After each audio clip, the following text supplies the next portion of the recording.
آمار شرکت ما 30 تا خانم بودن، از 30 تا خانم 23 نفر کشته شدن.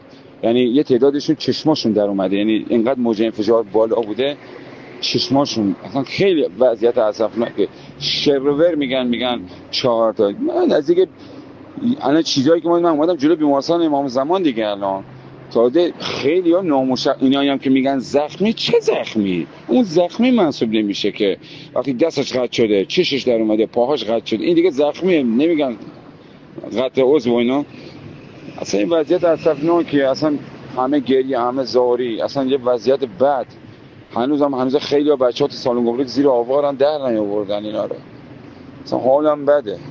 بعد یکی دو تا از همکارای خانم که اینایی که میگم، اینا اصلا میگم چشاشون از کاسه در اومده بود، موج انفجار اینقدر اینا رو اذیت کرده بود چشم از کاسه زده بود بیرون.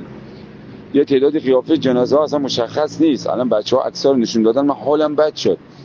یه تعدادی هم جنازه ها اینقدر بد سوخته مشخص نیست مال کیه، کی هستن اینا، واقعا مشخص نیست. اینا نمیدونم بچه اساسی دارن میگن 4 تا، نمیدونم، واقعا نمیدونم.